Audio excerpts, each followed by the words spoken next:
Bonjour et bienvenue dans cette nouvelle vidéo. Aujourd'hui, je vais vous parler de la mémoire. La mémoire, ouais, c'est le truc chez moi qui ne fonctionne pas d'une manière optimum. Je me rappelle jamais de rien, c'est une catastrophe. Alors j'explique, il y a 5 types de mémoire. Il y en a une à court terme et il y en a 4, oui c'est ça, 4 à long terme. Alors, la mémoire à court terme, c'est une mémoire du présent. On s'en sert en fait juste pour retenir quelques secondes. Par exemple, on veut retenir un numéro de téléphone. Ok, on retient, on note le numéro, hop, et après on oublie. Alors c'est important parce que cette mémoire à court terme, elle est vraiment importante parce que sinon, si on arriverait à retenir absolument tout, on deviendrait totalement fou. Donc celle-ci est assez importante et elle nous sert vraiment au quotidien pour retenir 2-3 petites choses qu'on va oublier juste après. Alors ensuite, on va rentrer dans les mémoires à long terme. Alors l'une des premières mémoires, c'est la mémoire sémantique, c'est la mémoire du savoir. Ça, on s'en sert par exemple pour retenir les capitales, genre Paris, capitale de la France, Londres, capitale de l'Angleterre. Bravo, vous voyez, ça fonctionne très bien la mémoire sémantique. Genre par exemple, mon chien Bob, c'est un bulldog, donc on sait que c'est une race de chien. Vous voyez, c'est vraiment la mémoire du savoir. Alors ensuite, il y a la mémoire épisodique. Alors ça, c'est une mémoire qu'on se sert pour des épisodes spécifiques de notre vie. Par exemple, on a été en vacances en Grèce, et bien on se rappelle de quelques moments passés qui étaient généralement plutôt agréables, ou un moment où un coup dur, un immense orage, on était trempé, voilà. On se rappelle de ces petits épisodes spécifiques à notre vie. Ensuite, il y a la mémoire perceptive. Alors celle-ci, elle se fait à notre insu. C'est par exemple pour retenir une odeur, un son, une image. On l'utilise aussi pour reconnaître un chemin, pour reconnaître un visage qu'on n'a pas vu depuis longtemps. Tout ça, c'est la mémoire perceptive. Ensuite, nous avons la mémoire procédurale ou implicite. Alors celle-ci, c'est la mémoire qui me passionne le plus et où il y a le plus de recherche. Parce qu'en fait, c'est la mémoire des automatismes.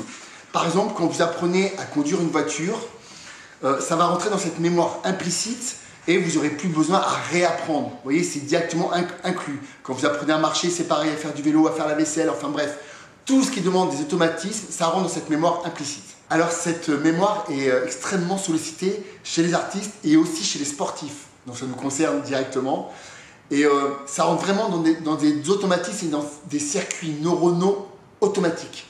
Et ça, c'est hyper important parce que ça nous évite, par exemple, quand on fait un mouvement de muscu, par exemple, de toujours réfléchir, ah oui, comment on le fait, et à le réapprendre. C'est automatique. Alors, elle enregistre tout ce qui est dangereux. Et ça, c'est forcément vital. Parce que ça nous permet de nous rappeler que le feu, ça brûle, oui. Et que si on prend une braise avec les doigts, évidemment, on va se brûler. Et c'est plutôt sympa que ça rentre dans cette mémoire implicite parce qu'on ne va pas se brûler quand même à chaque fois. Vous voyez ce que je veux dire?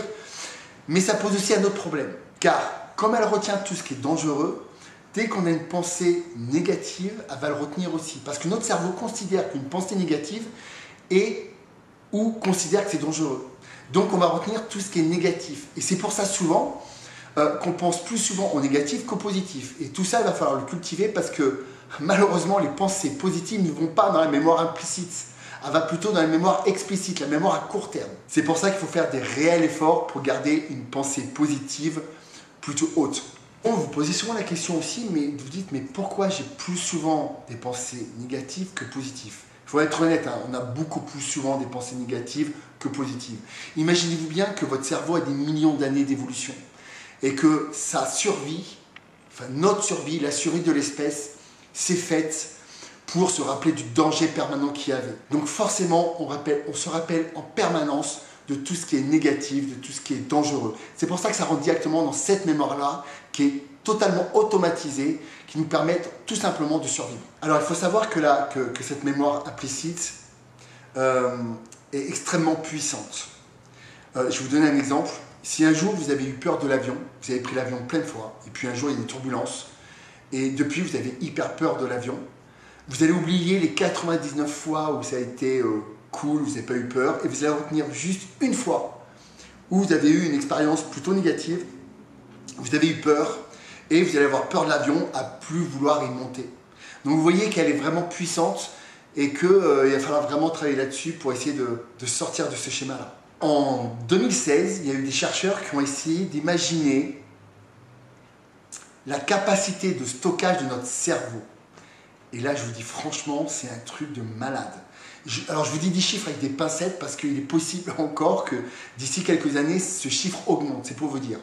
Ces chercheurs-là ont considéré qu'on avait million de milliards d'octets. Alors vous allez me dire, ok, d'octets, mais ça représente quoi à peu près? Ça représente à peu près 4,7 milliards de livres. Vous avez bien entendu, 4,7 milliards de livres qu'on est capable d'enregistrer dans notre cerveau. C'est un truc quand même incroyable. Alors là, vous allez me dire, ok, c'est super, on a une capacité de stockage énorme, mais le truc de dingue, c'est que je sais pas vous, mais moi, j'ai du mal tout le temps à retenir les trucs. Alors, vous inquiétez pas, c'est normal. C'est pas parce que notre capacité de stockage est presque indéfinie, non plutôt infinie, que on retient tout. Comme je vous expliquais au début, on a une mémoire aussi à court terme. Et heureusement, parce que si on commence à retenir tout, on devient totalement fou, totalement dingue. Il y a une maladie, alors je ne sais plus le nom, je suis désolé, je n'ai pas fait la recherche, mais où la personne se rappelle quasiment de tout et c'est littéralement invivable. Donc on a un système justement, court terme, long terme, qui permet justement de trier tout ça et d'avoir enfin une vie plutôt, entre guillemets, normale. Souvent on me demande aussi mais quelles sont les petites astuces pour avoir une bonne mémoire. Alors la première chose c'est le sommeil. Et c'est pour ça souvent qu'on vous dit, si vous voulez apprendre des choses, faites-le avant de vous coucher. Lisez un document, c'est le lendemain, par exemple, vous devez parler en public, vous avez quelque chose à retenir, vous avez un examen. Essayez toujours d'apprendre le soir avant de vous coucher parce que vous allez beaucoup plus imprimer ce que vous allez apprendre. Ensuite, ayez une bonne hygiène de vie. Faites une activité physique, c'est super important pour oxygéner votre cerveau, donc du sport. Et bien sûr, mangez le plus équilibré possible. Il y a aussi un complexe de magnésium qui peut être aussi intéressant. Alors, quand je dis magnésium, il faut toujours que ce soit du magnésium qui soit plutôt biodisponible, genre citrate de magnésium ou bisclimate de magnésium. Et voilà, déjà là, si vous dormez bien, vous mangez bien, vous faites du sport, normalement, vous devrez avoir une excellente mémoire. Voilà. Je vous dis à la semaine prochaine, je vous embrasse. J'espère que cette capsule vous aura plu. Pensez aux petits pouces, pensez à vous abonner, pensez à la petite cloche. Et je vous dis à la semaine prochaine. Bisous. Ciao. Bob, viens ici. C'est bon, c'est assis sur le... Ah, là, il s'est cassé la gueule. Okay. Si tu peux maintenant plus bouger, ça serait génial, mon petit Bobby. Oui, je t'aime, je sais que tu adores les sacs. Oui, tu me regardes avec amour, moi aussi, je t'aime aussi. Voilà. Mais tu ne bouges plus, parce que je suis en train d'enregistrer une vidéo. Oui, voilà, merci. Tu peux dormir. C'est Bob, il est comme ça. Il nous fait comprendre qu'il est là et qu'il ne faut pas l'oublier.